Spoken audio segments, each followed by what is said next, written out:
Ahora, Muy buenas noches a todos, sean bienvenidos a una nueva sesión del día de hoy que está dada a cargo del Ministerio Inspire Us, la cual significa Señor, inspíranos. Es un ministerio que busca equipar e inspirar a los líderes.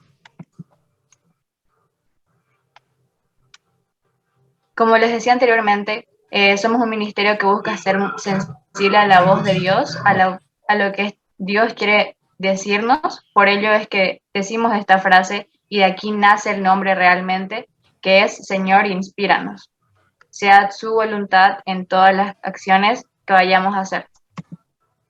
Ahora, la visión que tiene este ministerio es la siguiente, es la de ver naciones redimidas a través de la verdad y la libertad. Hay un micrófono activado. Ya. Como decía anteriormente, nuestra visión es ver naciones redimidas mediante la verdad y la libertad, que sabemos que es la palabra de Dios. Como aquí dice, vemos naciones redimidas y libres en base a la verdad que está en Jesucristo. Y nuestra misión, nuestra razón de ser, buscamos constantemente fructificar, multiplicar y gobernar nuestra herencia, que esto se encuentra dentro de Génesis 1, 27-30. Bueno, como saben, anteriormente hemos tenido 5 sesiones, la cual se engloban dentro de lo que es la cosmovisión bíblica en la educación. La primera se llevó a cabo el 4 de mayo y la cual va a tener duración hasta el 15 de junio. La primera fue el abordaje educativo por principios, las familias en la educación, integración bíblica curricular, maestros de la verdad, el pueblo de Dios que aprende, que fue la sesión pasada a cargo de Isabel Thompson, y la sesión del día de hoy, que es Cosmovisión Bíblica de la Educación, la cual abordará los siguientes 3 puntos: cosmovisión y educación, elementos de la cosmovisión bíblica de la educación y a las puertas de una reforma. Esta sesión está a cargo de Franz Rainer Calle Zanca, el cual es un boliviano casado con Ana Argani, tiene 4 hijos, Daniel de 21 años, Grace de 19 años, que es mi persona, Jiré de 13 años y Victoria de 4 años. Todos viven en la ciudad de Santa Cruz, Bolivia. Él es psicopedagogo de profesión, graduado de la Universidad Católica Boliviana San Pablo. Cuenta con una maestría en educación superior, una especialidad en psicología clínica y es diplomado en altos estudios nacionales. Además, es especialista en competencia lingüística para el campo aeronáutico. Tiene amplia experiencia en educación superior, gestión y evaluación de la calidad educativa, diseño de programas de formación. Es consultor senior en temas de educación también. Él ha realizado trabajos de investigación, consultoría y docencia en importantes instituciones dentro de Santa Cruz, como ser la Universidad Católica Boliviana, el Colegio Militar de Aviación, Escuela Militar de Ingeniería, la Universidad Evangélica Boliviana, la Boliviana de Aviación BOA, Aerosur, el Centro Boliviano Americano y otros. Y me gustaría invitar a nuestra hermana Paola para que nos pudiese guiar en la oración del día de hoy.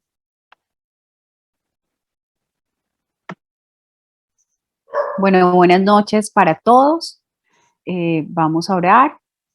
Señor, te damos gracias por todo lo que estás haciendo en la esfera de educación en Latinoamérica.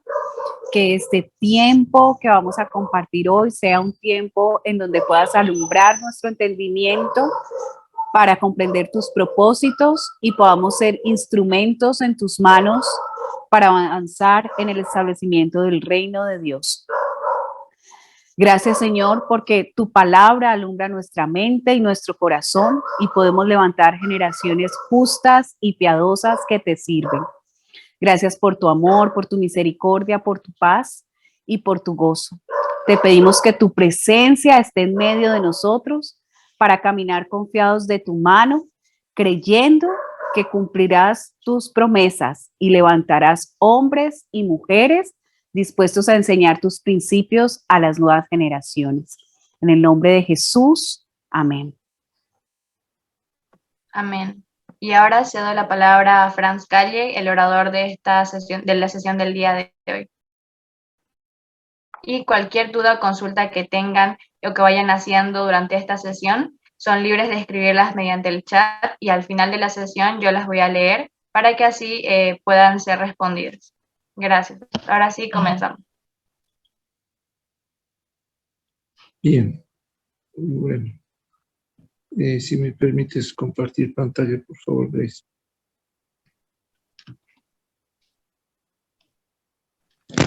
Listo. Ok.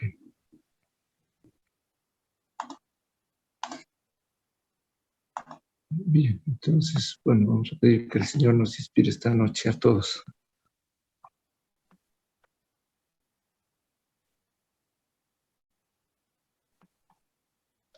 Me parece que hice host a Franz Calle y no Franz Calle. Ok, voy a redireccionar. ¿Dónde estoy acá? Franz Calle. Ok, sí, correcto.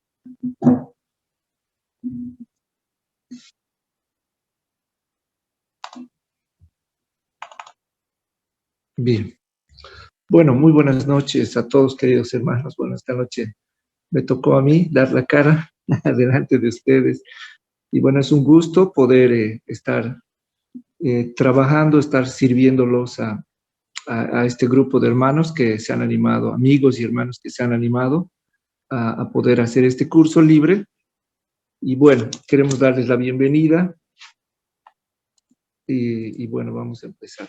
El tema de hoy vamos a trabajar este tema que es la cosmovisión bíblica de la educación. ¿Qué quiere decir educar desde la cosmovisión bíblica? Pero sobre todo voy a tratar de entrar a algunos elementos que, como decía Paula, espero que nos puedan dar un poco más de luz, ¿no?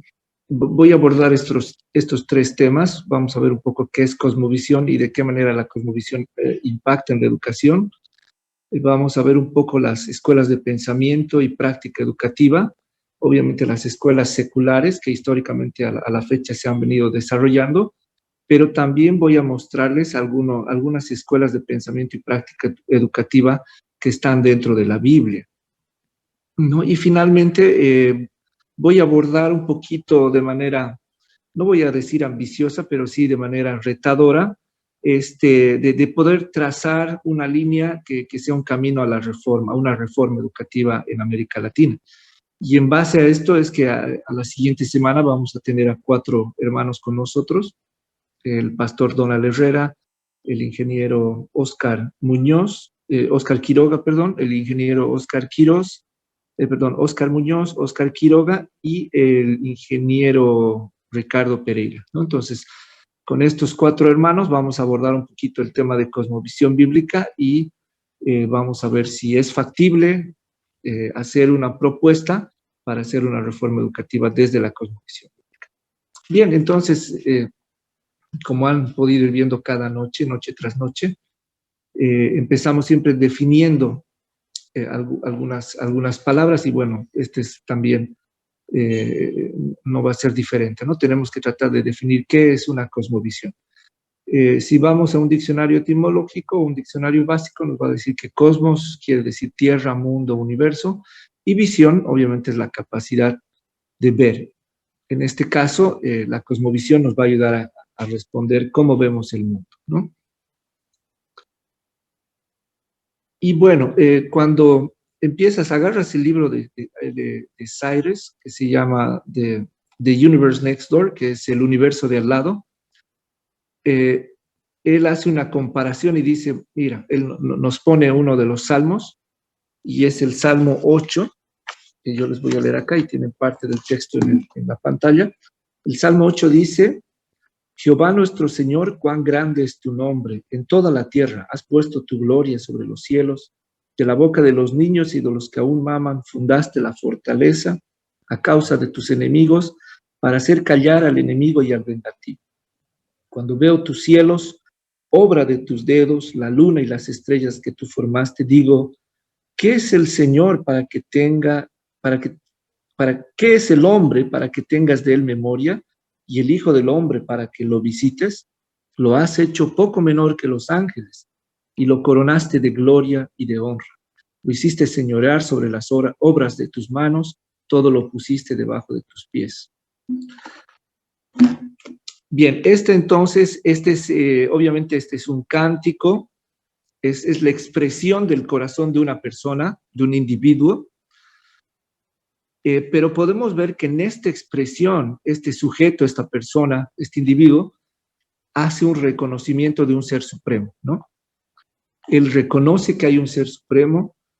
Perdón, un minutito, voy a tratar de grabar esto. Recording in progress. Por si Carlos está también detrás de la pantalla, pero bueno, con backup lo vamos a hacer.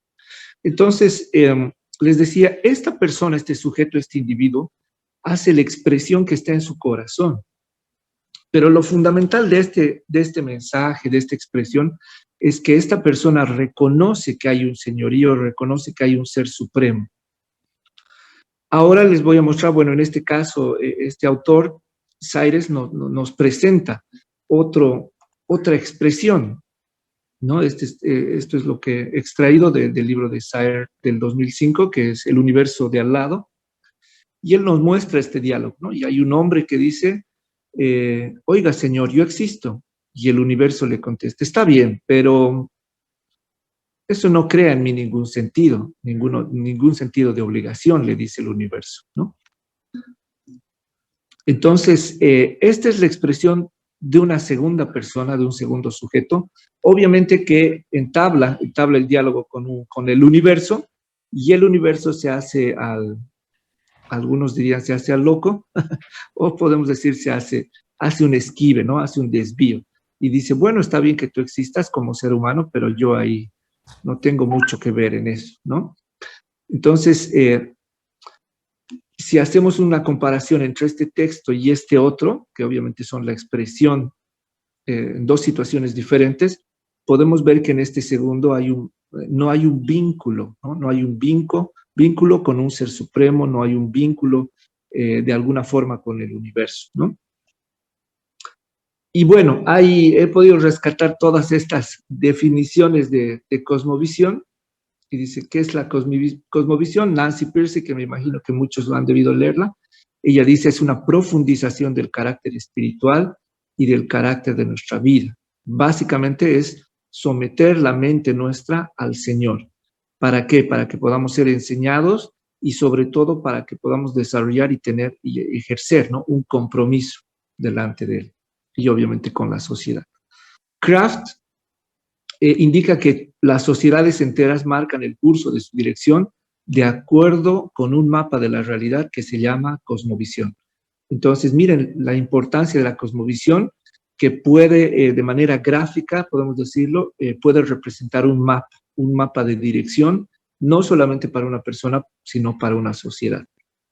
Sánchez nos dice, la cosmovisión consiste en las suposiciones, premisas e ideologías de un grupo sociocultural que determinan cómo perciben el mundo. Las cosmovisiones pueden clasificarse de diferentes maneras. La gente absorbe su cosmovisión del ambiente en el cual crece. Inclusive, dice él, antes de que tengan la capacidad de evaluar. Las suposiciones de su cosmovisión generalmente quedan en el subconsciente, aunque son centrales en todos los subsistemas de la cultura. Y cuando él habla de los subsistemas, está hablando de la economía, de la pedagogía para nosotros que estamos inmersos dentro de la educación y otros subsistemas también, ¿no? Luego otra persona dice, es un compromiso, una orientación fundamental del corazón que se puede expresar como una historia o un juego de presuposiciones, ¿no? Hiebert dice, una cosmovisión es el conjunto de suposiciones centrales, conceptos y premisas más o menos ampliamente compartidas por los miembros de una cultura o subcultura. N.T. Wright, un erudito del Nuevo Testamento, dice, la cosmovisión es la rejilla a través de la cual los seres humanos perciben la realidad. Y finalmente Geisler dice, las personas no ven las cosas como son, sino como parecen ser a través de los lentes coloreados por su cosmovisión. Bueno, en este bagaje de conceptos y en este bagaje de definiciones podemos ver que hay un hilo conductor, si quieren, o hay algunos indicios que nos permiten hacer un trazo, ¿no? Y la cosmovisión, si bien básicamente es cómo vemos el mundo, pero esto está fundamentado en suposiciones, Cecilia lo decía, presuposiciones, ideas, ideologías, por ahí algún autor lo dice, y axiomas, ¿no? Son ideas básicas, ideas fundamentales que te permiten pensar, razonar, analizar situaciones y por lo tanto también te permiten actuar, ¿no? Pero otro elemento interesante de la cosmovisión es que se da a través, no solamente a través de un individuo, sino a través de una cultura, de un grupo social.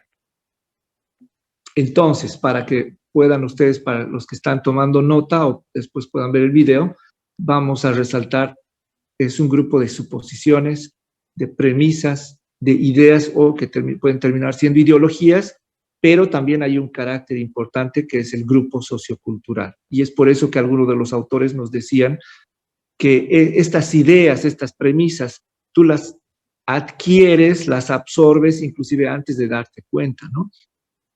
Y finalmente esto nos va a llevar ¿a qué? A ver el mundo, a interpretar el mundo, pero también a vivir la vida, ¿no? Entonces podemos ver algunas características de la cosmovisión y es que se aprende del ambiente del cual una persona crece.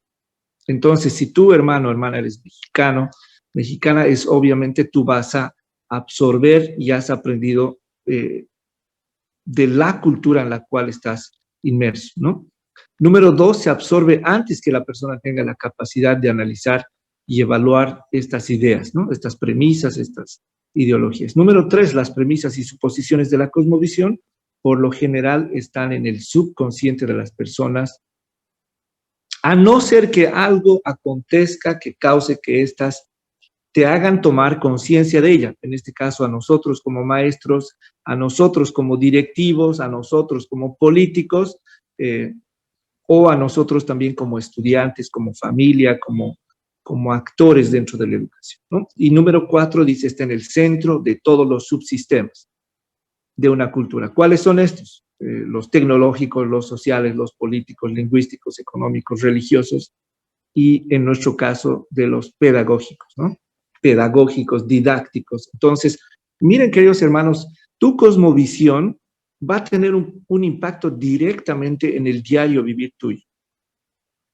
Y si tú eres un maestro, ya eres un papá que está en esa labor, o eres un maestro de algún colegio, o eres un director, básicamente vas a vivir, vas a gestionar, vas a administrar el aprendizaje, vas a gestionar el aprendizaje, vas a administrar la institución en base a tu cosmovisión. Entonces, son criterios también que vas desarrollando dentro de la escuela, dentro de la universidad, pero también dentro de tu congregación, dentro de la iglesia. Bueno, más allá de que cada uno es la iglesia, pero somos parte de una comunidad de fe. Entonces, en los momentos que tú te vas reuniendo con tu comunidad de fe en la iglesia, es que también vas desarrollando estas premisas, estas ideas fundamentales, básicas, axiomas, que a través del tiempo se van convirtiendo en criterios, ¿no? Bien, N.T. Wright nos dice a nivel cognitivo, nuestra cosmovisión nos da una justificación racional para nuestras creencias y las integra en una perspectiva de la realidad más o menos unificada a nivel de valores. La cosmovisión da validación a nuestras normas culturales más profundas. Entonces, muchas veces no nos damos cuenta de nuestra cosmovisión porque no nos dedicamos a evaluar nuestra cosmovisión, pero estas sí tienen un rol muy importante en nuestra vida, sí tienen un rol muy importante en nuestra forma de pensar. Y estas son algunas funciones de una cosmovisión. Una cosmovisión básicamente nos sirve para explicar la realidad, nos sirve, como dice N.T. Wright, para dar validez a algunos argumentos, algunas ideas que tenemos, algunas expresiones que hacemos, algunas afirmaciones que podemos hacer, pero también obviamente van a dar validez a parte o algunos de nuestros comportamientos o conductas que nosotros vayamos ejerciendo. También se menciona que una de las funciones de la cosmovisión es proveer un apoyo psicológico, ¿no? Otra de las funciones es la integración de tu realidad con lo que tú crees, con lo que tú piensas, con lo que tú sabes. Y también te permite adaptarte, ¿no? Todo lo que tú sabes, todo lo que tú crees, todo lo que tú conoces, vas a una circunstancia específica y obviamente vas a poder adaptarte en base a la medición que vayas haciendo de la realidad. Romanos 11:16, la Reina Valera nos dice, si las primicias son santas, también lo es la masa restante. Y si la raíz es santa, también lo son las ramas. Este es un pasaje fundamental dentro de la Biblia. Y Cecilia, la primera sesión nos hablaba de la importancia de las raíces, pero también nos hablaba de la importancia de los frutos, de las ramas y del tallo, ¿no? Dentro del modelo que ella compartía. Entonces, bueno, para cerrar esto, vamos a decir que una cosmovisión tiene un impacto directo en el pensamiento educativo. No solamente nos permite ver el mundo, sino también nos va a permitir ver, entender la educación, pero también va a tener un impacto directo en la práctica educativa.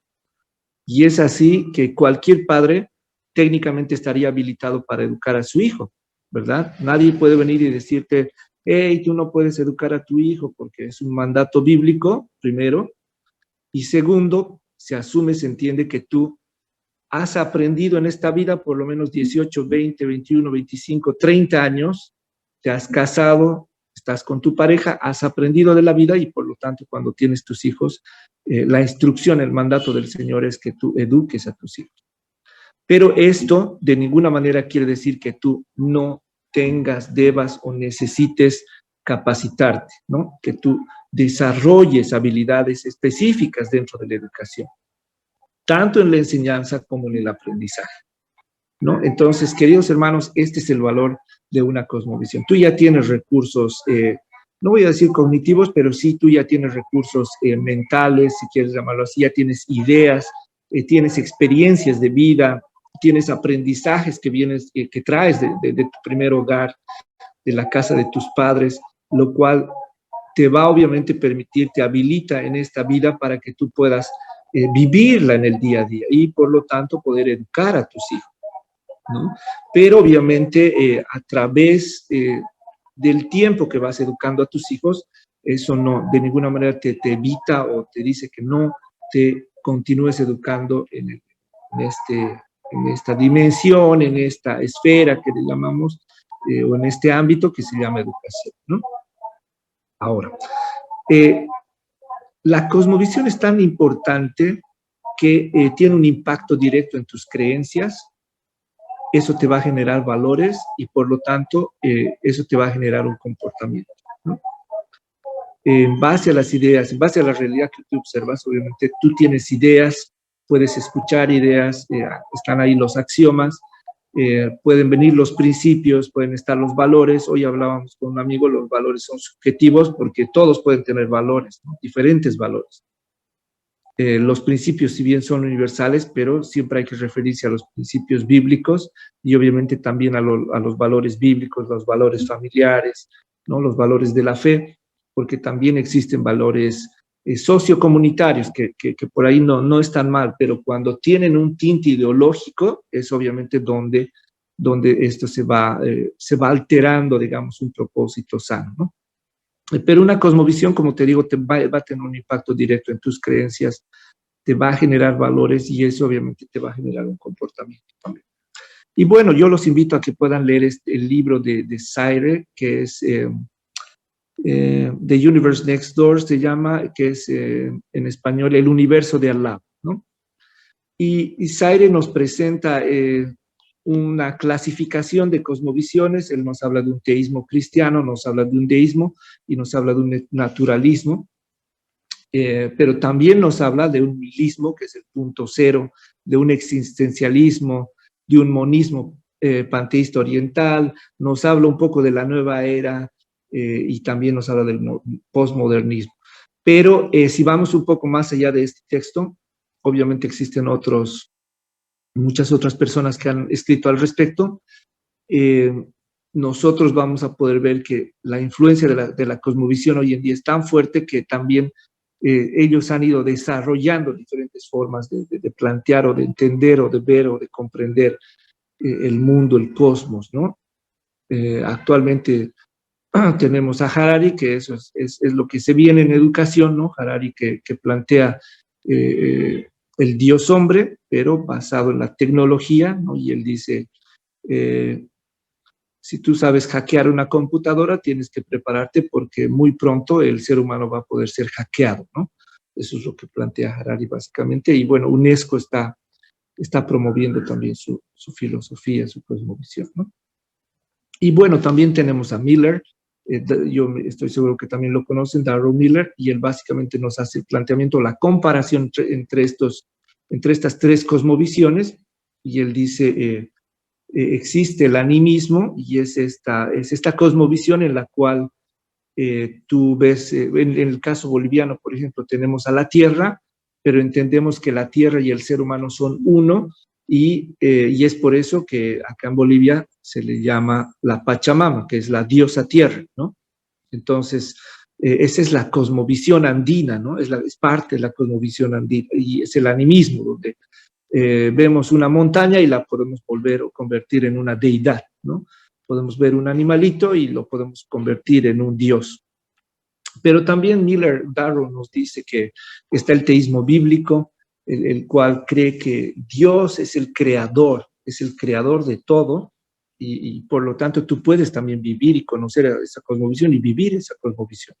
Y también nos dice que hay otra cosmovisión que es el secularismo, y si tú vives inmerso dentro de esta cosmovisión, tú vas a separar, ¿no?, lo sagrado de lo secular. Y es así que vamos de lunes a viernes al trabajo, y somos seculares porque el trabajo es secular, es del hombre para el hombre y por el hombre, y el sábado y el domingo es sagrado. Entonces, solo el sábado y el domingo es sagrado y hay que entregárselo al Señor, ¿no? Pero si nosotros somos teístas bíblicos, entendemos que todos los días son del Señor porque los días han sido creados por el Señor. Esta tierra ha sido creada por el Señor. Por lo tanto, a través de cada acción que yo haga, estoy dando la gloria a Dios, ¿no? Entonces, no existe lo sagrado y secular. Todo es sagrado. ¿Por qué? Porque todo viene de Dios. Ahora, obviamente, lo secular quiere decir que es una creación humana, ¿no? Por ejemplo, la democracia, uno de los principios de la democracia es que se sostiene que la democracia es secular. ¿Por qué? Porque el ser humano lo ha creado. Bien. Perdón, denme un minutito.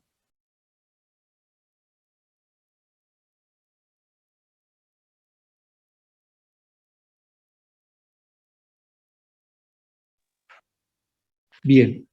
Y bueno, Darrow Miller llega un poquito a esto, que es por ahí un poquito parecido, obviamente, pero diferente con lo que planteaba Cecilia. Darrow Miller nos dice, las ideas tienen consecuencias. Y él nos dice que las raíces son la cosmovisión, ¿no? Las raíces de este árbol son la cosmovisión, el tronco son los valores, las ramas son la conducta, pero el fruto que tú vas a dar es esa consecuencia, ¿no? El fruto que tú vas a dar es la consecuencia. Entonces, todo lo que hacemos va a tener una consecuencia. Y todo lo que pensamos también, ¿no? También, ¿por qué? Porque en algún momento va a salir a la luz. Bien, he querido colocar esta diapositiva, este gráfico que ha sido elaborado por el Instituto Nehemías. El profesor Daniel Smithwick está a cargo de este instituto, y ellos han realizado una investigación en los Estados Unidos. Y estos son algunos de los logros o de las puntuaciones que ellos han logrado, ¿no? Permítanme. Bueno, cámara. Ustedes pueden entrar a internet y van a encontrar el de Nehemiah Institute, que está en inglés, y en el Brasil sé que ellos tienen, ellos tienen una evaluación en inglés, pero también sé que hay una evaluación en portugués, y hay también, creo que se está traduciendo una versión en español, ¿no? Así que bueno, en algún momento habrá que tomar este examen. Yo lo he tomado en el Brasil, ¿no? Me parece muy interesante. Solo confesarles a ustedes que yo en el 2018, si no me equivoco, fui al Brasil, y obviamente he salido con lineamientos humanistas, ¿no? Humanistas. Así que bueno, también obviamente bíblico teísta, pero Les comento que hay varios que sacan puntuaciones como socialistas, ¿no? Entonces, creo que sería importante tomar esta evaluación, la evaluación que el Instituto ENIAS ha realizado, que es el PIRS, justamente, es el PIRS, le llaman, si no me equivoco. Y bueno, ahí Liliana está dando alguna información para que ustedes también puedan seguir o buscar este examen. Bueno, vamos a tratar también de hablar con Cecilia, tiene un acceso directo con los hermanos del Brasil y también con Estados Unidos para ver si en alguna ocasión lo podemos aplicar o tomar en español. Pero bueno, los resultados del instituto, de la investigación que hace el instituto, nos muestran algunas líneas en estos dos ejes, ¿no? El eje X o el eje horizontal de abajo es el tiempo, ¿no? Y aquí pueden ustedes ver cómo de 1988 hasta el 2018 hay un comportamiento, ¿verdad? Y estas son las puntuaciones, vamos a decir, niveles de cosmovisión, y miren cómo estos colegios públicos estatales, sí, gracias, los colegios estatales que son representados por esta línea café, vamos a decirlo así, miren cómo ha tenido un descenso. Entonces estamos hablando de que la cosmovisión bíblica dentro de las instituciones públicas o estatales más que públicas han ido en decremento, y obviamente miren la cosmovisión de ser o de tener una cosmovisión cristiana moderada, han ido bajando y cada vez se van acercando más a tener una cosmovisión socialista, ¿no? A través de los años. Entonces, esto también demuestra el trabajo que alguien está haciendo, ¿no? Porque esto tampoco no viene, esto no es tan metafísico esto, ¿no? O sea, no viene por arte de magia tampoco. Entonces, alguien está haciendo un trabajo acá. Hay alguien o hay un grupo que está haciendo un trabajo y obviamente hay un decremento o hay una tendencia negativa o hay una caída, si quieren, en la cosmovisión, ¿no? De las personas que están dentro de los colegios estatales, que en alguna ocasión en el grupo de educación que tenemos del concilio, se ha mostrado que están casi más del 90%, ¿no? Dentro de este grupo. Hay una segunda línea que es de color naranja, que, disculpen, representa a la educación cristiana moderada, ¿no? Entonces, miren, también la tendencia es negativa, o sea, también hay una caída y está llegando ambos están dentro del secularismo, y bueno, esto también nos muestra que hay un bajón, si quieren, que hay un descenso, o si quieren, hay un cambio de paradigma, o hay un cambio, en este caso, de cosmovisión, ¿no? Tenemos una tercera línea, es la línea naranja, y esto es algo interesante que a mí me ha parecido bastante interesante, y yo les soy sincero, yo soy psicopedagogo de formación, pero en algún momento he sido, no le he dedicado mucho tiempo, pero sí he cuestionado, ¿no? El homeschool, y decía, ¿cómo los papás están educando a sus hijos? Y bueno, tengo hermanas en el concilio que son homeschoolers, así que el Señor me ha permitido conocer un poco más el homeschool y también, obviamente, apoyar esta forma de educar. Y bueno, miren los resultados. Yo he hecho otra investigación que enseguida les voy a mostrar algunos resultados, pero aquí miren, el instituto nos ofrece estos resultados. Obviamente esto es dentro de los Estados Unidos.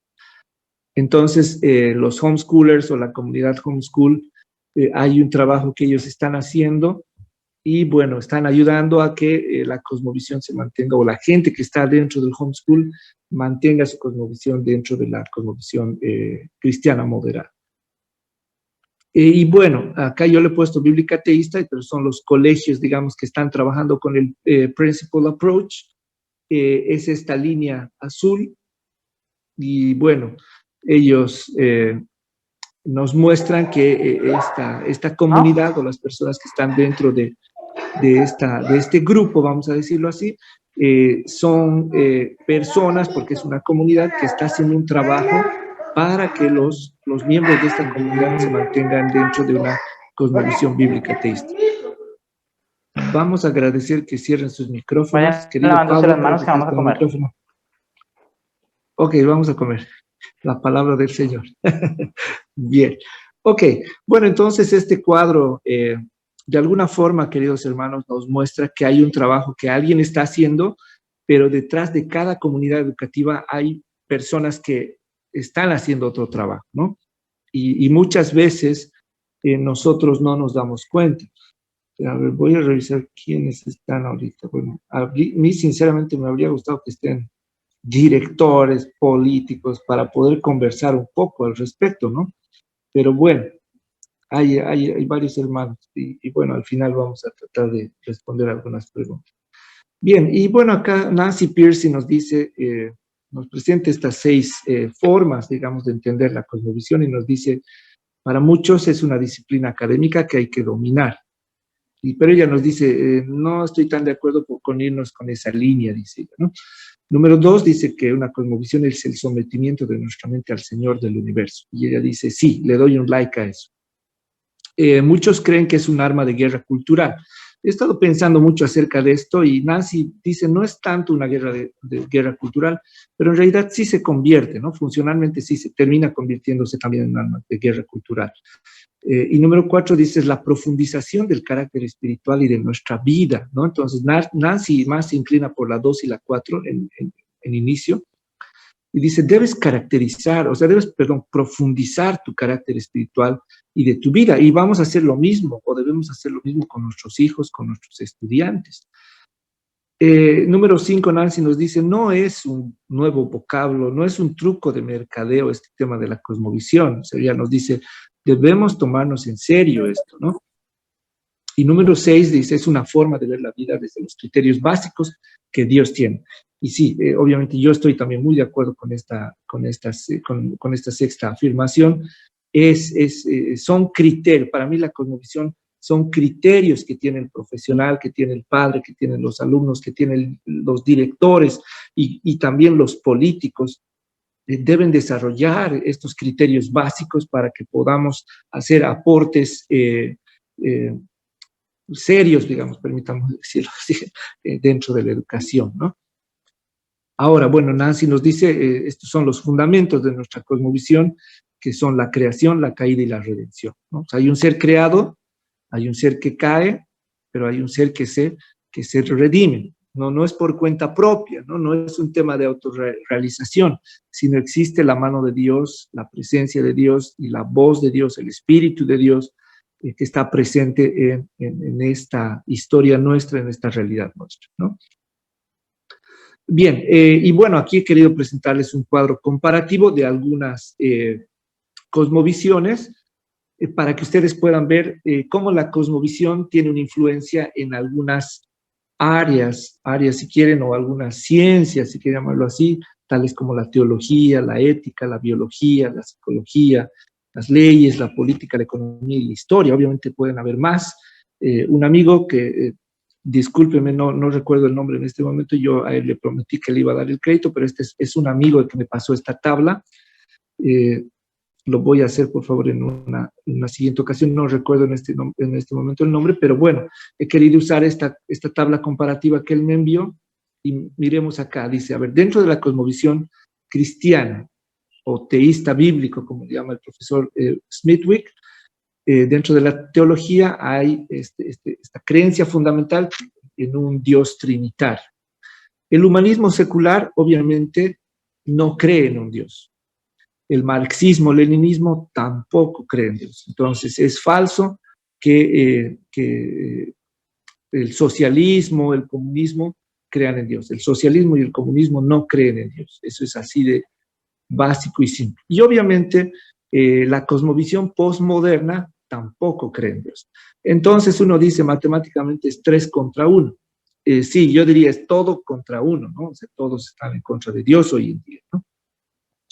Ahora, si aplicamos la cosmovisión a la ética, como cristianos o dentro de la cosmovisión cristiana, nosotros debemos no solamente defender, sino debemos vivir los valores absolutos, ¿sí? Que están acá. Pero una persona, una comunidad con una cosmovisión humanista secular va a vivir, va a defender un relativismo moral. Obviamente, los comunistas, los marxistas van a defender, van a proponer una moralidad proletaria, ¿no? Y el posmodernismo también va a trabajar lo que es el relativismo cultural. Entonces vamos a ir viendo cómo cada una de estas formas de pensar, de interpretar el mundo, van a ir abriendo, van a permitir que se vayan generando ciertas u otras ideas, ¿no? Dentro del campo de la biología, por ejemplo, nosotros creemos que somos creados, por lo tanto somos criaturas, pero somos creados porque hay un creador, ¿no? El humanismo secular no cree en Dios, no cree que existe un creador, sino dice somos el fruto de una evolución, ¿no? El marxismo también cree en una evolución, al igual que el posmodernismo, dentro de la biología, ¿no? Dentro de la biología.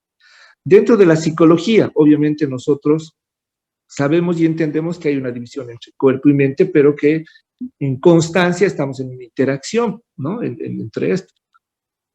Por ejemplo, el humanismo secular plantea o sostiene que hay un monismo y el resultado final debe ser la autorrealización. Dentro del marxismo, obviamente, está el monismo también, pero está el conductismo, ¿no? De dar instrucciones o generar estímulos, y las personas, el pueblo, actúan, se comportan en base a lo que ciertas autoridades determinan.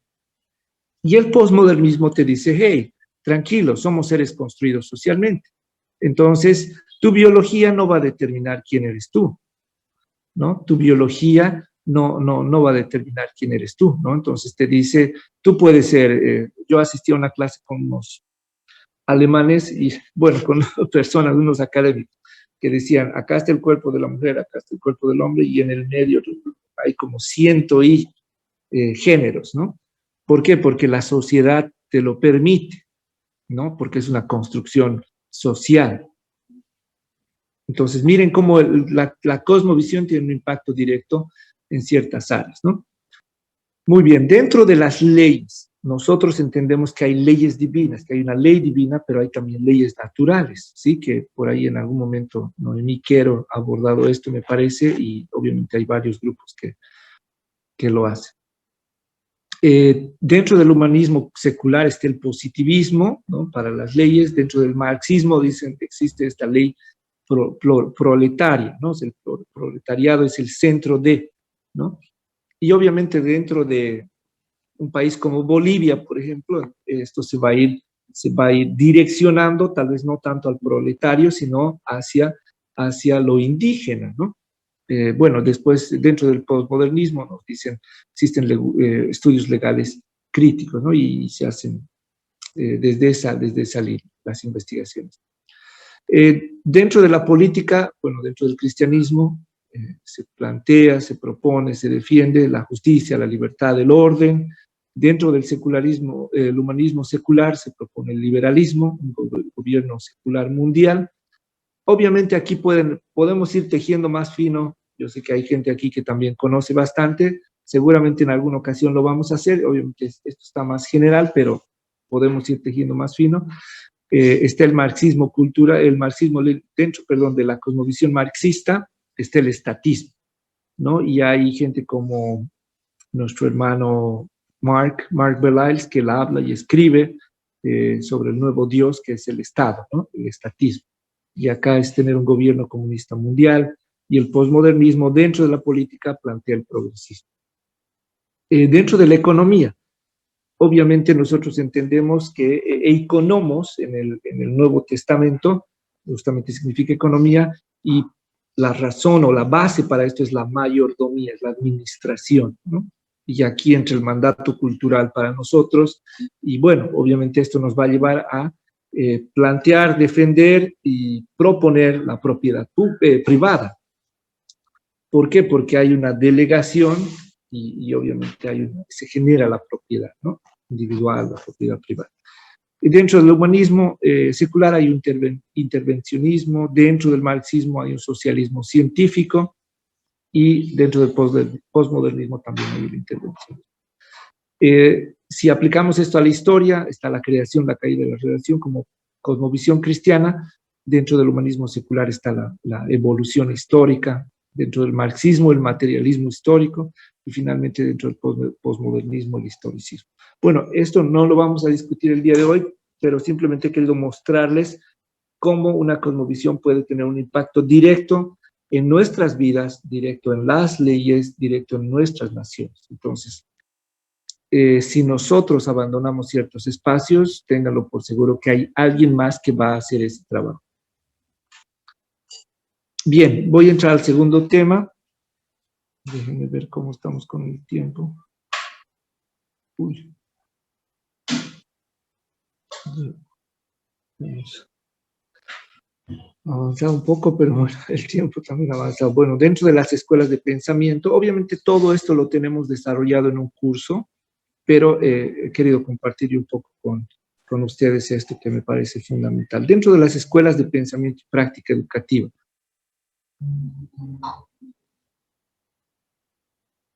Bueno, les pido mil disculpas. Acá están, perdón. Sí. Bueno, voy a empezar con este pensamiento. O sea, la pregunta que debemos hacernos hoy es, ¿cuánto de educación hay en la Biblia? ¿Qué podemos aprender de la Biblia nosotros como educadores, como administrativos, como políticos dentro de la educación, como padres? ¿Y qué podemos enseñar a nuestros hijos? Esta es una enseñanza que mi pastor, bueno, dos de mis pastores acá en Bolivia han compartido en algún momento. Yo los invito a que puedan ver. Está en YouTube, Familia La Roca TV. Ustedes van a poder encontrar estos temas. Voy a pedir las fechas específicas y lo voy a compartir por el grupo. Pero mi pastor en algún momento nos habló de la diferencia entre estas dos palabras, ginosco y eida. Él decía ida e ido, ¿no? Y bueno, aquí que he querido ponerles dos pasajes simplemente bastante básicos. Juan 10:11, que dice, como el Padre me conoce, y yo conozco al Padre y pongo mi vida por las ovejas. Esta palabra conozco, y por eso he resaltado ahí conocer, ¿cómo podemos interpretar conocer desde la Biblia o qué podemos entender lo que realmente la Biblia quiere decirnos cuando utiliza esta palabra? Y si ustedes buscan, obviamente más adelante lo van a poder hacer, en una Biblia donde podamos ver déjenme decirles, la interlineal académica griego-español es la que he estado yo leyendo, y tenemos esta palabra ginosco. La palabra conozco en griego es ginosco, ¿no? Y es la 1097 en Strong, ustedes la pueden buscar luego. Pero en este pasaje en Juan 10:4 dice, y cuando ha sacado fuera todas las propias, va delante de ellas y las ovejas le siguen porque conocen su voz. Si ustedes buscan diferentes versiones van a encontrar que también se utiliza reconocer o reconocen su voz, ¿no? Pero solamente quiero mostrarles cómo una palabra, mire, puede tener una diferencia, ¿no? Y esta palabra, conocer en este caso, es eido, ¿no? Y es la 1492 en Strong. No vamos a analizar en este momento, como les digo, hay otras personas que hacen este estudio. En algún momento podemos invitar a alguien también para que nos comparta un poco más de esto, pero simplemente yo quería tomar esto para mostrarles que hay mucho, mucho, mucho que podemos aprender. ¿Y por qué he tomado esta palabra? Porque dentro de educación tenemos enseñanza y tenemos aprendizaje, tenemos conocimiento, ¿no? Y tenemos hoy en día producción, ¿no? Digamos, la nueva tendencia, pero podemos abordar la educación desde una cosmovisión bíblica. Bueno, estas son las escuelas de pensamiento básicas, si quieren, o las tradicionales, las que todos conocen. Tenemos la escuela conductista o la conductual, la cual tiene por fin, por meta educativa, moldear la conducta del ser humano. Y la base de esto es, como en algún momento lo mostrábamos, es el relativismo ético.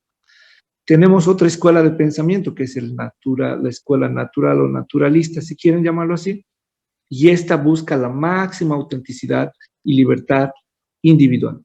María Montessori, de Crowley, están dentro de esta segunda escuela. ¿Ok? Bueno, y obviamente si nos vamos un poquito más atrás, hay otros pensadores también, que por ahí yo he visto a muchos cristianos que utilizan algunos autores, pero entiendo o pareciera que ellos no comprenden cuál es su línea o cuál es su escuela de pensamiento, y somos nosotros los cristianos los que estamos promoviéndolos a ellos, ¿no? Habrá que hablar, obviamente, yo directamente no puedo decir por qué, pero se está haciendo esa labor. Entonces, en algún momento habrá que hablar con algunos hermanos para ver por qué lo hacen ¿Con qué intención? Entiendo, me imagino que son intenciones sanas, pero hay algo que por ahí no es coherente, ¿no? Bien, otra escuela de pensamiento es el cognitivismo, y este tiene por fin o meta educativa el lograr o buscar el acceso a niveles intelectuales superiores. Obviamente son estudios, cada uno nos puede tomar esto, se estudia también en la universidad y se pueden estudiar en los libros, pero gracias al cognitivismo es que aparecen los facilitadores. Ustedes han debido escuchar, bueno, por lo menos aquí en Bolivia hasta hace muy poquito y hasta hoy en día inclusive, he escuchado yo en muchas instituciones educativas en las cuales se representa al maestro como un facilitador. Y déjenme decirles que el facilitador como rol viene de esta escuela, del pensamiento, de la escuela cognitivista. Gracias a esta escuela es que existen los facilitadores. ¿Por qué? Porque el facilitador, que es el maestro, debe facilitar la vía, el acceso a niveles intelectuales superiores. Entonces, de un nivel A, yo lo voy a llevar a un nivel B. O si quieren, de un nivel 0, lo voy a llevar a un nivel 1. Yo debo facilitar ese proceso, ¿no? Entonces, esto obviamente, como lo mencionaba Cecilia, esto tiene toda una filosofía y tiene toda una metodología, tiene todo un desarrollo, planteamiento y desarrollo y gestión curricular. O sea, cada una de estas es una escuela de pensamiento, ¿no? Para la educación. Luego viene esta escuela, la escuela social, y obviamente la meta cambia un poco aquí, y la meta es desarrollar al individuo y al colectivo pleno. Obviamente, los pensadores que han aportado a esto dicen, hey, el individuo, si bien antes lo más importante era la conducta y después lo más importante es lo que el ser humano piensa, porque todos visten igual, pero no piensan igual. Cada uno responde diferente. Hey, hay algo ahí que hay que analizar, y era obviamente el cerebro, las funciones, y ahí es donde se desarrolla, ¿no? Memoria, todo eso, que no es malo, pero esa es la línea, digamos, en la cual históricamente ha fomentado todos los estudios, y llega a esta etapa, el desarrollo social, en el cual el pensamiento social dentro de la educación, en el cual se dice, hey, la comunidad es importante, ¿no? Entonces, tenemos que desarrollar no solo al individuo, sino al colectivo pleno, porque el individuo aprende del colectivo, ¿no? Por ahí ha aparecido un buen tiempo y hasta el día de hoy todavía dentro de las leyes educativas, dentro de algunas, está presente esta escuela de pensamiento que son las competencias, y obviamente el fin último es resolver problemas del contexto externo desde la formación, ¿no? Obviamente tiene bastantes críticas también, y muchos dicen que es el neoconductismo, que trata de plantear competencias específicas para que el ser humano las haga. Obviamente en alguna reunión de educadores cristianos yo he escuchado que, no muchos, ¿no? Específicamente escuché un educador que dijo, nosotros no necesitamos ver el currículum. ¿Por qué? Porque el currículum ya está hecho, ya está dado, y son las competencias lo que tenemos que alcanzar, ¿no? Entonces, obviamente dentro de una pedagogía aplicada, que son los profesores, los que viven de la pedagogía aplicada, obviamente no existe el nivel de razonamiento, simplemente se agarra el instrumento y se aplica, ¿no? Se agarra el modelo, se agarra la herramienta y se la aplica. Pero dentro de una pedagogía histórica, reflexiva, estratégica, obviamente uno debe entrar a estos espacios de reflexión, y creo que este es un espacio en el cual los cristianos, por tradición, que hay varios autores que así lo indican, han tratado de alejarse por falta de conocimiento o por diferentes otras razones, ¿no? Pero necesitamos de manera clamorosa que hoy en día los educadores se levanten y puedan decir algo al respecto y puedan hacer algo al respecto, ¿no? Luego viene una corriente que es el conectivismo, ¿no? Que tiene una tradición americana, que con esto de la pandemia entiendo que ha tomado también vuelo, ¿no? Ha tomado vuelo, y obviamente ellos, la meta final es lograr conectar al mundo, obviamente, pero para resolver problemas a través de estas conexiones, ¿no?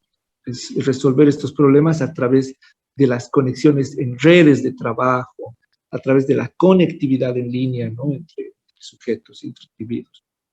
Y bueno, luego está esta No es parte, digamos, de este sistema tradicional, pero en alguna presentación lo he querido poner acá en comparación con estas, con el fin de indicar que también hay esta propuesta, ¿no? Que es la educación por principios, o lo que Cecilia nos hablaba y nos decía que le denominaba el abordaje educativo por principios, o lo que se llama en inglés el principle approach, ¿no?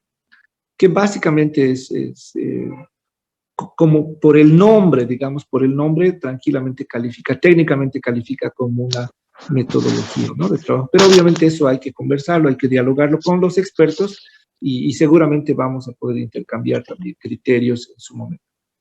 Y bueno, la educación por principios, entiendo yo, ¿por qué le he puesto de color rojo? Porque entiendo yo que es un mover de Dios, es el Espíritu Santo, entiendo yo, que ha ido levantando, ha ido formando gente en diferentes países, en diferentes lugares. Y yo, por ejemplo, le doy vuelta por un lado, le doy vuelta por el otro lado y me encuentro con la educación por principios. Y bueno, he enseñado acá en la universidad también el tema de educación por principios, en la Universidad Evangélica. Y bueno, creo que hay que conversar, hay que dialogar, pero sobre todo en su momento tienen que animarse a implementar también, ¿no? Este approach. Y bien, bueno, está la educación cristiana moderna, que también es bueno caracterizarla, habría que, digamos, hacer una caracterización de este tipo de educación para ver cómo están nuestros colegios cristianos, ¿no? Moderados o modernos, o los comunes y corrientes, vamos a llamarlo así, o sea, los que han venido haciendo una práctica educativa desde hace por lo menos una década o 2 décadas atrás, y no han ido cambiando, digamos, su sistema de pensamiento, su cosmovisión dentro de la educación, ¿no? Bien, bueno, pero también quiero resaltar, obviamente cada una de estas escuelas es fascinante poder estudiarlas, pero también es importante resaltar que dentro de la Biblia podemos encontrar escuelas de pensamiento, si quieren, y de práctica educativa, de las cuales podemos aprender como cristianos. Esto yo lo he extraído del doctor Taylor Wesley, si no me equivoco es el nombre. Él es un adventista, pero me ha parecido interesante el planteamiento que él ha hecho, y él dice, tenemos la escuela del Edén, y él dice, esta es una escuela experimental. Y obviamente él presenta los rasgos, al igual que estas otras escuelas que tienen sus rasgos característicos, él también plantea unos rasgos característicos para la escuela del Edén. Y obviamente que si vamos haciendo los estudios en la Biblia, vamos a poder entender estos rasgos que él presenta, y seguramente también vamos a poder ampliarlos, ¿no? También nos habla de una escuela de los patriarcas, y él nos dice, esta es una escuela basada en la familia. Entonces, las familias eran los que educaban a cada miembro, a los líderes, ¿no? de la nación, a los líderes de la sociedad. Entonces, ahí la importancia, ¿no? de la familia dentro de la educación, también de los hijos. Obviamente hay un mandato claro de parte de Dios, y es que tenemos que educar a la siguiente generación, ¿sí? Y la base es formarlos en el amor al Señor, ¿sí? En darle la gloria a Él. Eso es básico y es fundamental, que ningún cristiano puede esquivar, ningún cristiano puede dejarlo en la penumbra, en la oscuridad. Tú como papá, como educador, tienes que tener clara esa figura, ¿no? Pero obviamente estas escuelas también nos van resaltando algunos otros elementos que son importantes. Una tercera escuela que él nos habla es la escuela del desierto, ¿no? Y él dice, es un programa intensivo, pero también es una escuela remedial, ¿no? Y obviamente ustedes conocen el Éxodo y pueden leer todo el Éxodo, que es fascinante, y cómo Dios llama a Moisés, pero cómo Dios trabaja con la gente que es liberada, con esta gente que tenía una mente de esclavitud, y obviamente es una escuela en la que ellos tienen que conocer a Dios, ¿no? Porque en la esclavitud ellos no conocían a Dios, y se dice que en el desierto es donde ellos empiezan a conocerlo a Dios, porque eran ellos y era Dios directamente. Pero también está la escuela de Canaán, ¿sí? Cuando ellos llegan a la tierra prometida, y esta es una escuela basada en la comunidad. Esta es otra escuela que a mí me fascina, es la escuela de los profetas, y se dice que esta es la escuela de la vida. Y la pregunta que hay que hacerse, no recuerdo quién, pero alguien decía, no necesitamos solamente avivamiento, porque avivamiento sin reforma, ¿qué te produce?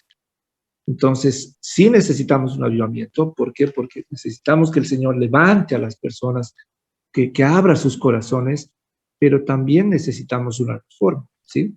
Y bueno, la escuela de los profetas nos habla de eso, el libro de los reyes, las crónicas, que es fascinante, y ahí está un ejemplo que sería Josías, que enseguida vamos a hablar. Pero bien, queridos hermanos, aquí les estoy presentando cinco escuelas de pensamiento y de práctica educativa de las cuales nosotros también podemos aprender. Está también la escuela de Juan el Bautista, que se llama la escuela de Reforma, la escuela donde Jesús aprendió, la escuela donde Jesús enseñó, y está la escuela de la iglesia cristiana, que es una escuela misionera. Tenemos la escuela de discipulado y está la escuela del cielo, que es la escuela de la eternidad. Y ustedes han debido escuchar, yo estoy seguro que en algún momento han escuchado, educamos para la eternidad, ¿no? Entonces, miren cómo han habido hombres de Dios que han ido tomando seguramente algunas premisas, algunos eslogans también de estas escuelas de pensamiento y práctica educativa, de las cuales nosotros no solamente podemos, sino debemos aprender, ¿no?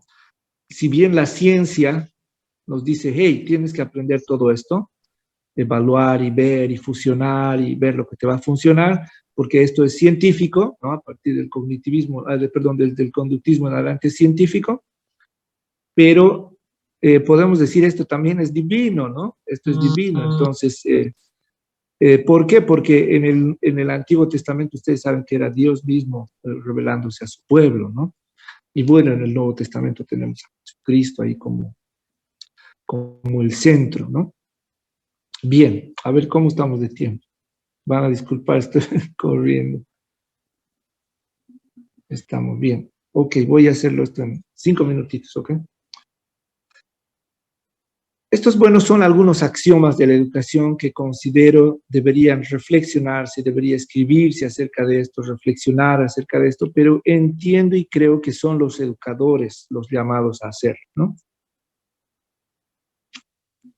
Entonces, aquí tenemos algunos elementos de cosmovisión. Muy bueno, este es un modelo que en algún momento yo he ido trabajando, en el cual creo que Dios creador es el centro, si quieren, o es el punto de partida, si quieren. No podemos, como cristianos, no podemos dejar de lado esto. Y bueno, está en el centro Jesús, pero también está el Espíritu Santo, porque, por ejemplo, en esta escuela, en la escuela de los profetas, había una comunión directa con el Espíritu Santo, ¿no? Y bueno, ustedes saben, los que estudian teología saben que era Dios y era el ser humano ahí directamente, ¿no? Pero pareciera que en nuestras escuelas, en nuestros hogares, hemos dejado de lado al Espíritu Santo, ¿no? Entonces, dentro de los perfiles, por ahí se puede anotar, pero no sé cuántos realmente estamos viviendo la vida en el Espíritu, ¿no? La palabra de Dios como centro y obviamente la creación, que también es una segunda Biblia, si queremos llamarlo así. ¿Sí? Y esto nos da pie, nos da el fundamento para que nosotros podamos hacer investigación. ¿Por qué? Porque si Dios nos ha heredado la creación, si Dios nos ha entregado su creación, ¿por qué no vamos a poder estudiarla? ¿No? Para poder gobernarla, debemos estudiarla. ¿Por qué? Porque necesitamos comprenderla y después vamos a poder gestionar de mejor forma la creación de Dios. Y bien, partiendo de este centro, obviamente, está el maestro entendiendo como aquella persona que enseña, que puede ser un profesor, un maestro, también puede ser un papá, ¿por qué no? Pero este maestro debe ser un conocedor de la verdad. Sí, entonces aquí miren cómo la verdad empieza a jugar un papel vital, fundamental, porque es el maestro aquel que debe conocer la verdad. Jesucristo que dijo, yo soy el camino, la verdad. Sí, en texto eso pareciera muy fácil, pero hay que descubrir esa verdad, ¿no? Y el maestro debe ser un oidor, o sea, tiene que estar constantemente aprendiendo, pero también tiene que ser un hacedor, ¿no? Y bueno, está también el maestro, y bueno, por eso es que Paula nos hablaba hace 2 semanas atrás, y nos decía, el maestro se constituye en un maestro de la verdad. Creo que ese es el valor más importante desde mi punto de vista, porque no somos profesores, voy a decirlo así, comunes y corrientes, no somos solamente profesores cognitivistas o conductistas, no, somos maestros de la verdad, ¿no? Somos maestros de la verdad. Y bueno, está también el ser humano, el sujeto que va a aprender como individuo, y nos hablaba de esto Isabel Thompson la anterior semana. Está el ser humano como individuo, pero si ustedes, si estudiamos la Biblia, si revisamos la Biblia, Dios no solo nos habla como individuos, Dios también nos habla como su pueblo. Entonces, he ahí la importancia, la concepción del cuerpo de Cristo, del pueblo de Dios. Entonces, los maestros, los papás, los directivos, los políticos, los que tengamos cristianos, deben entender que la educación va a trabajar con el pueblo de Dios. La educación va a trabajar con un individuo que ha sido creado por Dios. Por lo tanto, la tratativa que debe darle al sujeto que aprende, si queremos llamarlo así, debe ser a ese nivel, a esa calidad o bajo esa comprensión. Y obviamente debemos guiar a que los estudiantes sean conocedores de la verdad, oidores y hacedores, pero sobre todo ellos deben aprender a amar al Señor con todas sus fuerzas, con toda su mente, con todo su corazón, ¿sí? Ahora, gracias a mis amigos homeschoolers, la familia obviamente es un papel fundamental. Obviamente UNESCO también lo toma como factores asociados, ¿no? La familia entra dentro de factores asociados, pero para nosotros cobra un valor fundamental y bueno, en algunas reuniones que hemos tenido con algunos hermanos, hemos llegado a la conclusión que la familia debe ser el centro de acción hoy en día, ¿no? Y bueno, es responsable de la educación de los hijos. Y el conocimiento, Paola nos decía también, y creo que Cecilia también nos decía, el conocimiento, queridos hermanos, no es neutral, ¿no? Cuando yo hable de la tierra aquí en Bolivia, el Estado me va a obligar, o la cosmovisión andina me va a obligar a que yo diga que la tierra es la Pachamama y es la diosa tierra, ¿no? Y cuando vaya, esté en una escuela secular común y corriente, la teoría de Darwin y por lo tanto la cosmovisión secularista, evolucionista me va a decir la Tierra ha aparecido del Big Bang, la Tierra o nosotros somos el fruto de, ¿no? Entonces el conocimiento, queridos hermanos, no es neutral. Ahora, si tú como papá, si tú como profesor estás agarrando algo y no lo estás comprendiendo, eso es otra cosa. Pero el conocimiento no es neutral. Hay una intención detrás de. Bien. Obviamente, frente a todo conocimiento que se gestiona, frente a la verdad, tiene que existir una metodología, que hoy en día se llama estrategia, ¿no? Si hablamos con educadores ya de este tiempo, nos van a decir, hey, Franz, hablar de metodologías es algo muy antiguo, ¿no? Ya es anticuado. Pero bueno, para los que son más de este tiempo, hablamos de estrategias, ¿no? Pero debemos hablar de metodologías y de estrategias tanto de o para enseñar, como de o para comprender, ¿no? Y esto tampoco es neutral. Existen herramientas específicas que Cecilia en la primera sesión ha abordado, y bueno, necesitamos también recursos y necesitamos infraestructura. Por ahí la infraestructura puede ser neutral, ¿no? Pero bien, en otro momento podemos hablar de esto. Voy a pasar, estos son algunos resultados que he estado haciendo de una investigación que les he pasado este formulario para que ustedes nos puedan ayudar también. Y bueno, miren acá, yo le quería llamar a esto perspectiva de la educación, pero bueno, lo he puesto como visión de la educación, pero la investigación en realidad es perspectiva de la educación, ¿no? Está la perspectiva tradicional, la social, el conductista, la competencial, la naturalista, la cognitivista, la conectivista y la educación por principio. Entonces, a un grupo de hermanos líderes en Latinoamérica me ha animado a hacerles aplicar este formulario para obtener algunos resultados, ¿no? En base a estos criterios, ¿no? En base a esta clasificación. Entonces, he abordado las metas, desarrollo, contenido, relación, maestro-estudiante, metodología y evaluación. Y esto es algo interesante que he encontrado, ¿no? Acá. Miren, técnicamente todos estamos sumergidos en esto, en la educación por competencia. Por ley UNESCO, el año 1994, hace que todas las autoridades educativas se comprometan a través de su firma de todos los países miembros, y dice, señores, ustedes deben implementar la educación la educación por competencia. Del 94 a la fecha, son varios años, más de 20, Técnicamente esto ya debería ser implementado, o sea, ya debería estar consolidado, perdón, pero bueno, ahí han sucedido ciertas cosas, pero miren, solamente como ejercicio didáctico en este momento, podemos ver que este sistema es incoherente, ¿no? O sea, estamos viviendo un sistema incoherente porque nuestras metas no, o nuestro contenido, nuestra metodología no nos está ayudando a las metas que nosotros nos planteamos, o las metas que nos planteamos por ahí no están siendo coherentes o no están yendo por la misma vía de nuestra metodología y de los contenidos que estamos abordando. Paradójicamente en el desarrollo estamos haciendo muy bien, pero aquí hay una incoherencia total porque este desarrollo que estamos haciendo por ahí no, ¿a dónde nos está llevando? ¿No? Esa es la pregunta que debemos hacer. Hay que trabajar un poco en el tema de evaluación y la relación maestro. A otro grupo de hermanos, en este caso, les he también tratado de abordar la educación por principios y miren, esto es algo interesante que me ha salido y miren cómo cambia el tema, la gestión de los contenidos, porque en el tema de las competencias está en un nivel 40% y en el tema de los contenidos hay un 70%. Esto es algo bastante interesante para mí. ¿Por qué? Porque me dice que los homeschoolers tienen flexibilidad para el manejo de los contenidos, ¿no?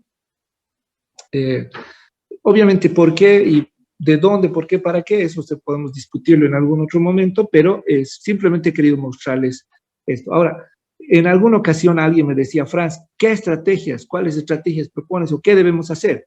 En un sistema, analizamos si es coherente el sistema y bueno, aquí de manera estratégica tenemos que plantear propuestas, ¿no? Debemos plantear estrategias aquí para mejorar la relación entre maestros o debemos mejorar la relación maestro-estudiante, que en este caso para los homeschoolers sería mejorar la relación maestro-padre, que es bastante complicada, pero bueno, eso es lo que nos muestran estos resultados.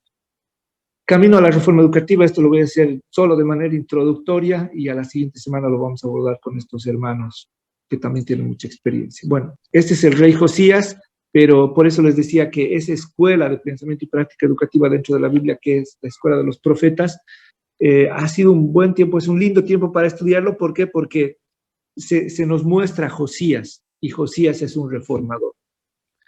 Él ha entrado a reinar a los 8 años. La pregunta es, ¿cómo ha hecho para que él pueda reformar su sociedad? ¿Cómo ha hecho él para que pueda reformar la sociedad? ¿Ok? Se dice, la historia cuenta que en un determinado momento ella se encuentra la palabra de Dios, ¿no? El Torá o la Torá, el Pentateuco, por ahí, o los libros de ese tiempo, pero partiendo de ello, Josías reconoce esto y dice, esto es lo que hay que hacer, ¿no? Porque por temor, por conocimiento, por reconocimiento, eso. Hay expertos aquí que en algún momento nos pueden ayudar a abordar esto, pero Josías de manera práctica implementa una reforma.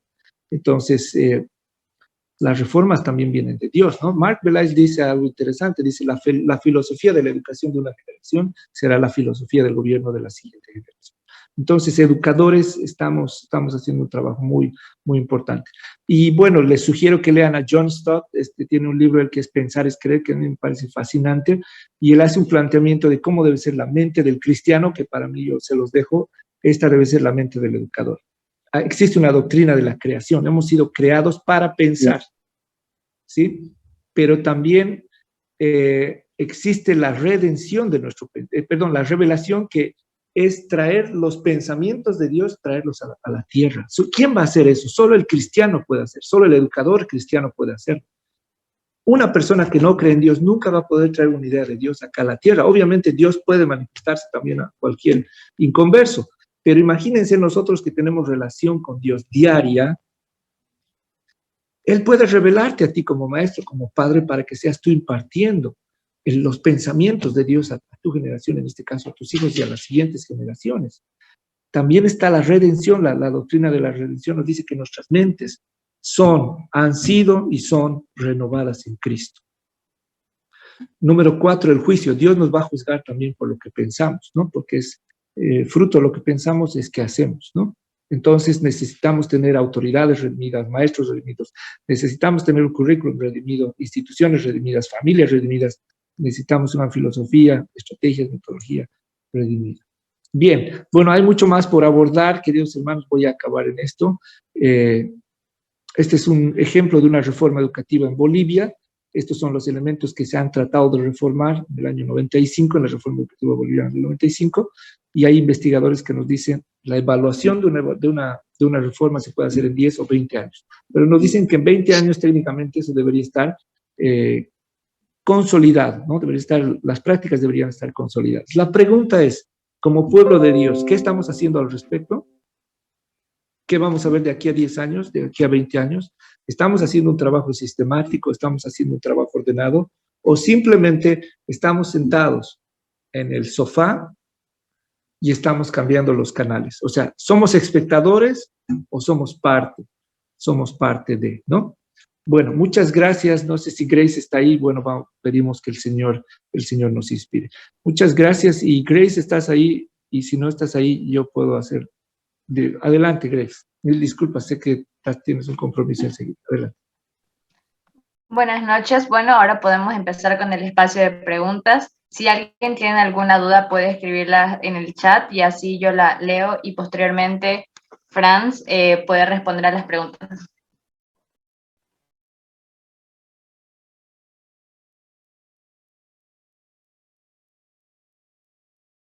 Pueden levantar la mano si quieren hacer alguna consulta o algún comentario. Con mucho gusto podemos conversar unos minutitos.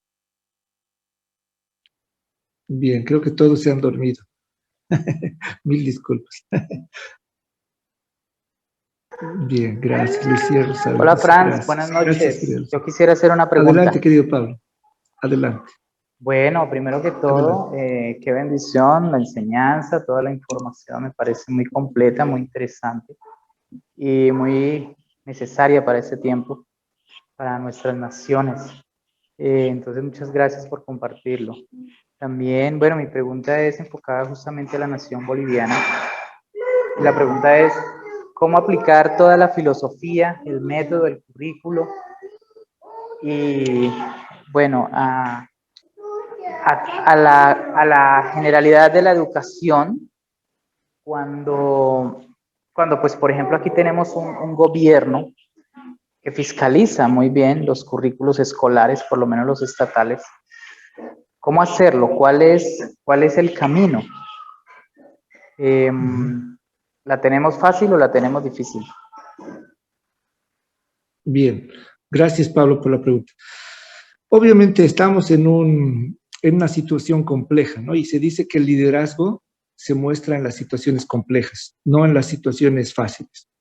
Entonces, ok, querido Pablo, yo sé que tú eres un maestro también. Entonces, ponte que yo te digo, quiero que enseñes economía. Tú eres un economista, pero eres un economista de escuela humanista, que eres cristiano ahora, tienes una mente renovada, puedes entender lo que Dios tiene allá arriba y puedes traer acá a la tierra. Creo que el gran reto, y por ahí leía que el pastor Donald Herrera escribía, y cuando yo decía, alguien está haciendo su trabajo, y él decía, alguien no está haciendo su trabajo, o no ha hecho su trabajo. Cada profesor, cada maestro, cada padre que recibe un texto, que recibe un currículum, Patricia, si no me equivoco, de México, decía, tiene que ser filtrado por los maestros cristianos, por los directores. ¿Cuál es el trabajo del director de la institución? ¿Cuál es el trabajo del maestro? ¿Cuál es el trabajo del papá? ¿Estamos haciendo nuestro trabajo? Nosotros deberíamos también analizar, ver, y por qué no podemos proponer. No creo que no está en este momento Cecilia, está Cecilia ahí. Cecilia nos ha mostrado la metodología de las 4 Eres, y nos ha mostrado también, comparativamente, ha mostrado el modelo del gobierno boliviano. Yo he trabajado, soy auditor en sistemas de calidad. La norma, querido Pablo, te pide lo mínimo aceptable. Esa es una norma. Es lo mínimo que tú puedes hacer. Pero la norma nunca te va a decir que tú no hagas más de lo que se debe, ¿no? Entonces, este es un baluarte fundamental para nosotros los hijos de Dios. Si existen los metodólogos, es importante que hagamos nuestro trabajo. Cada institución debería dar a revisar la metodología que hay, que presente el gobierno, y las metodologías alternativas que nosotros podemos trabajar. Querido Pablo, cuando el gobierno te dice, este es el currículum, esta es la metodología que debes trabajar, no te está diciendo lo que no puedes hacer, ¿no? Entonces, he ahí el fruto o la cosecha de tu trabajo. Entonces, obviamente yo sé que se han constituido en sistemas cerrados y obviamente los colegios no dan espacio a que otros profesionales ingresen, pero bueno, internamente también pueden hacer la invitación a sus profesores y decir, a ver, hablemos, ¿qué podemos hacer al respecto? ¿Cómo podemos abordar esto? Porque si no, es lo que el pastor Donald decía, alguien no está haciendo su trabajo. Gracias, querido Pablo. Está levantando la mano CGA. Adelante, por favor. Gracias, Grace. Mil disculpas. Puedes ir a tu reunión, querida hijita. Yo voy a estar aquí. Perdón, soy Carmiña. Perdón, no Hermana he Carmiña. aclarado mi nombre. ¿Cómo está? Adelante, adelante. Bueno, Bendiciones. algo que me llamó la atención es lo que usted decía, que debemos estudiar la creación. Y bueno, ¿no será que debe ser revelada la creación a nosotros? Porque Dios es dueño de la creación y a nosotros nos tiene que ser revelada su creación, porque si la estudiamos como humanos, con las metodologías humanas, podríamos tener estas filosofías que actualmente usted ha descrito que están en la educación, pues el ser humano por estudiar, tratar de entender, entonces ha llegado a estas diversas filosofías, ¿no? De cómo el ser humano tiene que Bien. aprender, tiene que asimilar, etcétera. Y bueno, Bien. y usted decía que el maestro tiene que ser conocedor de la verdad. ¿Y qué es la verdad? ¿Qué es la verdad? Salmo 1, tenemos una cita muy hermosa, dice en Salmo 1, en Salmo 119, 160, la suma de tu palabra es verdad y eterno es todo juicio de tu justicia. Entonces, ¿qué es la verdad? La palabra. ¿Y qué enseñaba nuestro maestro de maestros? La palabra, la Torá. En ese tiempo no había solo esa palabra, la Torá. Y esa era la revelación. Y Josías encontró esa verdad. Y esa verdad lo hizo sabio para conducir al pueblo porque le fue revelada esa verdad. Sí entiendo muy bien que en este tiempo muchas filosofías humanas nos pueden llevar, digamos, a rebuscar una metodología, pero creo que la verdad puede ser revelada a nosotros a través del Espíritu de Dios, cuando realmente queremos amar y hacer y guardar su palabra, que es la verdad, ¿no? Ese es un aporte que quería hacer. Bien, muchas gracias, querida hermana Carmina. Sí, en realidad está en lo correcto, ¿no? Si nosotros estudiamos el conocimiento, querida hermana, vamos a poder ampliar la comprensión que tenemos que el conocimiento también viene por revelación. Y nosotros los cristianos, obviamente, podemos ensayar la revelación, ¿no? O sea, este ejercicio de la revelación. Yo recuerdo que en alguna ocasión le decía, yo he estudiado un tema, pero le decía, Señor, quiero que tú me reveles, o sea, quiero que tú me digas, esto es así, ¿no? Y el Señor lo hizo, estaba varios días en eso y bueno, el Señor sí me lo reveló. Y eso amplió mi comprensión. Estudié yo de los textos, ya les estoy hablando cuando yo ya era profesional, tenía que abordar un tema, pero no sentía paz al volver a estudiar, digamos, ese tema. Había algo en mi corazón que no estaba, digamos, satisfecho con eso y decía, no, Señor, o sea,